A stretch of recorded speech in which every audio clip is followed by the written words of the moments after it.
Hi hello welcome back. ഒരു healthy ആയ ഒരു ഈവനിങ് സ്നാക്കാണ് കേട്ടോ. എളുപ്പത്തിൽ നമുക്ക് തയ്യാറാക്കി എടുക്കുകയും ചെയ്യാം, നല്ല ടേസ്റ്റുമാണ്. എങ്ങനെയാണെന്ന് കണ്ടാലോ. നമുക്കതിനായിട്ട് ആദ്യം ഒരു 300 ഗ്രാമോളം ബോൺലെസ് ചിക്കൻ വേണം. അതിലേക്ക് കുറച്ച് കുരുമുളക് പൊടിയും ഉപ്പും ചേർത്തിട്ട് നന്നായിട്ടൊന്ന് മിക്സ് ചെയ്തതിന് ശേഷം കുക്കറിൽ ഇട്ട് ഒരു 3-4 വിസിലടിക്കുമ്പോഴേക്കും നന്നായിട്ട് വെന്ത് കിട്ടും. അപ്പോൾ നമുക്കതിനെ ഒന്ന് ചൂടാറിയതിന് ശേഷം മിക്സിയിലിട്ട് ചെറുതായിട്ടൊന്ന് ക്രഷ് ചെയ്ത് എടുക്കണം. അത് നമുക്കവിടെ മാറ്റി വയ്ക്കാം. ഇനി നമുക്ക് അതിൻ്റെ ആ മാവൊന്ന് കുഴച്ചെടുക്കാനായിട്ട് ഒരു 2 കപ്പ് മൈദയിലേക്ക് ഒരു 1/2 ടീസ്പൂൺ ഉപ്പും ആവശ്യത്തിനുള്ള വെള്ളവും ചേർത്തിട്ട് അല്പം നല്ല കട്ടിയായിട്ടുള്ളൊരു മാവാക്കി കുഴച്ചെടുക്കാം. ഒരുപാട് ലൂസായി പോകാതെ കട്ടിയാക്കി വേണം കുഴച്ചെടുക്കാനായിട്ട്. അത് നമുക്കവിടെ കുഴച്ച് മാറ്റി വയ്ക്കാം. ഇനി നമുക്ക് ഫില്ലിങ്ങിന് ആവശ്യമായിട്ട് കുറച്ച് വെജിറ്റബിൾസ് ഒന്ന് മിക്സ് ചെയ്തെടുക്കേണ്ടതുണ്ട്. അതിനായിട്ട് ഒരു ചെറിയൊരു സവാള ചെറുതായിട്ട് അരിഞ്ഞത് 1/2 കപ്പ് ക്യാബേജ് അരിഞ്ഞത്, 1/2 കപ്പ് തന്നെ ക്യാരറ്റ് അരിഞ്ഞത്, പിന്നെ നമ്മുടെ ഷ്രെഡ് ചെയ്ത് വെച്ചിരിക്കുന്ന ചിക്കൻ അതുകൂടി ചേർത്ത് കൊടുക്കുക. എരിവിന് ആവശ്യമായിട്ട് ഒരു ചെറിയ പച്ചമുളക്, ആവശ്യത്തിനുള്ള മല്ലിയിലയൊക്കെ അവരുടെ ടേസ്റ്റിനനുസരിച്ച് കൂട്ടുകയോ കുറയ്ക്കുകയൊക്കെ ചെയ്യാം. ഇനി ഒരു 1/2 ടീസ്പൂൺ ഉപ്പ്, 1 ടേബിൾ സ്പൂൺ ഇഞ്ചി വെളുത്തുള്ളി പേസ്റ്റ്, 1/2 ടീസ്പൂൺ കുരുമുളക് പൊടി, 1 teaspoon Kashmiri chilli powder, 1 table spoon soya sauce. ഇത്രയും ചേർത്തിട്ട് നന്നായിട്ട് കൈ കൊണ്ട് മിക്സ് ചെയ്തെടുക്കുക. നമുക്കിത് ഏകദേശം ഒന്ന് ഉരുട്ടിയെടുക്കുന്ന പരുവത്തിനായിട്ട് അത്രയ്ക്ക് നന്നായിട്ടൊന്ന് മിക്സ് ചെയ്തെടുക്കണം.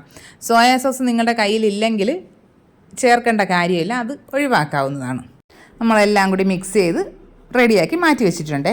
ഇനി നമുക്ക് മാവിൽ നിന്ന് കുറേശ്ശെ എടുത്ത് നമ്മൾ ചപ്പാത്തിയൊക്കെ പരത്തും പോലെ പൊടിയിട്ട് നന്നായിട്ട് പരത്തിയെടുക്കാവുന്നതാണ്. ചപ്പാത്തിയേക്കാളും കുറച്ചുകൂടി കനം കുറച്ചിട്ട് വേണം നമുക്ക് പരത്തിയെടുക്കാനായിട്ട്.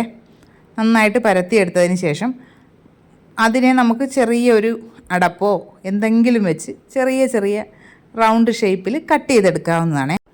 ഇനി നമുക്ക് ഇതിലേക്ക് നമ്മുടെ ഫില്ലിങ് ഓരോന്നിലും കുറേശ്ശെ വെച്ച് കൊടുത്തിട്ട് സൈഡ് ചെറുതായിട്ടൊന്ന് ഞൊറിഞ്ഞ് വെച്ച് ഏകദേശം നമ്മൾ കിഴി കെട്ടുന്നത് പോലെ ചുറ്റിയെടുക്കുമ്പോൾ നമ്മുടെ സ്നാക്കിൻ്റെ ആദ്യത്തെ സെക്ഷൻ കംപ്ലീറ്റ് ആയിട്ടുണ്ട്. ഇപ്പോൾ തന്നെ മനസ്സിലായിട്ടുണ്ടാവുമല്ലോ എന്താണെന്ന്. മോമോസാണ് കേട്ടോ. എല്ലാം ഇങ്ങനെ റെഡിയാക്കിയതിന് ശേഷം നമുക്ക് സ്റ്റീം ചെയ്തെടുക്കാവുന്നതാണ്. അതിനായിട്ട് ഞാനിപ്പോൾ പാത്രത്തിൽ വെള്ളം വെച്ചിട്ടുണ്ട്. അതിന് മുകളിലേക്ക് സ്റ്റീമറിൻ്റെ തട്ടിൽ കുറച്ച് ഓയിലൊന്ന് ബ്രഷ് ചെയ്തതിന് ശേഷമാണ് വെച്ച് കൊടുത്തിരിക്കുന്നത്. ഇല്ലെങ്കിൽ ചിലപ്പോൾ കുക്കായി വരുമ്പോൾ ഒന്ന് ഒട്ടിപ്പിടിക്കാനുള്ളൊരു സാധ്യതയുണ്ട് കേട്ടോ. ഇതെല്ലാം വെച്ചതിന് ശേഷം മീഡിയം ഫ്ലെയിമിൽ ഒരു 15 മിനിറ്റ് ആകുമ്പോഴേക്കും കുക്കായി കിട്ടും. ഇനി നമുക്കൊരു ചട്നി തയ്യാറാക്കാം. 4 കാശ്മീരി ചില്ലി നന്നായിട്ട് കുതിർത്തത്, 4 അല്ലി വെളുത്തുള്ളി, 2 മീഡിയം സൈസ് നല്ല പഴുത്ത തക്കാളി, 1 ടീസ്പൂൺ വിനീഗർ, 1 ടീസ്പൂൺ പഞ്ചസാര, 1/2 ടീസ്പൂൺ ഉപ്പ്. ഇത്രയും ചേർത്ത് നല്ല ഫൈൻ പേസ്റ്റാക്കി അരച്ചെടുക്കണം കേട്ടോ. എരിവ് വേണമെന്നുണ്ടെങ്കിൽ സാധാ എരിവുള്ള മുളകും കൂടി ചേർക്കാവുന്നതാണേ. ഇതെല്ലാം കൂടി അരച്ചതാ നമ്മൾ പാത്രത്തിലേക്ക് മാറ്റിയിട്ടുണ്ട്. നല്ല സൂപ്പർ ഒരു ചട്നിയാണ് കേട്ടോ.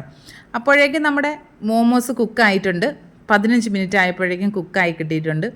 ഇത് ചെറുതായിട്ടൊന്ന് ചൂടാറിയതിന് ശേഷം വേണം നമ്മൾ അതിൽ നിന്ന് എടുക്കാനായിട്ട്.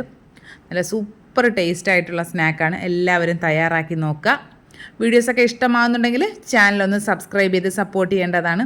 വീഡിയോസ് ലൈക്ക് ചെയ്യുക, കമൻറ്റ് ചെയ്യുക, ഷെയർ ചെയ്യുക. അപ്പോൾ ഇനി നമുക്ക് മറ്റൊരു അടിപൊളി വീഡിയോ ആയിട്ട് ഉടനെ തന്നെ കാണാം. അതുവരെ എല്ലാ കൂട്ടുകാർക്കും ബൈ.